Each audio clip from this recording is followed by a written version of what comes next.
नमस्कार, मैं प्रज्ञा और आप देख रहे हैं news express Bharat. All India Muslim Jamaat के राष्ट्रीय अध्यक्ष मौलाना शहाबुद्दीन रजवी बरेलवी ने वैलेंटाइन डे के संदर्भ में एक महत्वपूर्ण बयान दे दिया है। उनके बयान में उन्होंने इस दिन को लेकर अपनी चिंता को व्यक्त किया है और युवाओं को इसे मनाने से दूर रहने की सलाह दे डाली।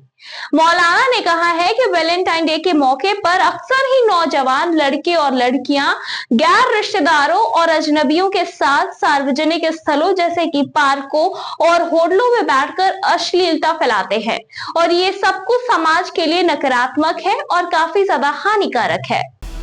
मौलाना ने आगे ये भी कहा कि इस दिन की मंशा केवल एक दूसरे के प्रति प्रेम और स्नेह प्रकट करने की होती है, लेकिन इसके साथ ही लोग इस दिन कई तरह की ऐसी चीज़ें करते हैं जो कि अनैतिक गतिविधियां से जुड़ी हुई हैं। वो समाज के लिए गंभीर चिंता का विषय है। वो मानते हैं कि ये वैलेंटाइन डे एक यूरोपीय संस्कृति का हिस्सा है जो कि भारतीय समाज और संस्कृति से बिल्कुल भी मेल नहीं खाता। इस प्रकार के आयोजनों को प्रोत्साहित करने से भारतीय संस्कृति की अखंडता पर सवाल उठता है।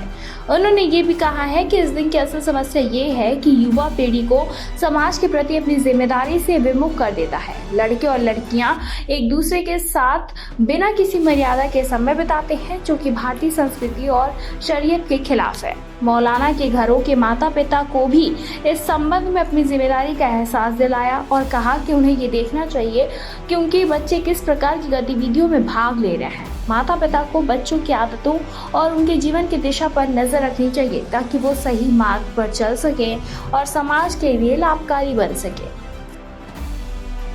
इसी के साथ अंत में मौलाना ने इस बात को स्पष्ट किया है कि वैलेंटाइन डे को मनाना समाज में अश्लीलता और अभद्रता फैलाने के बराबर है और इस दिन को मनाना किसी भी हाल में ठीक नहीं है।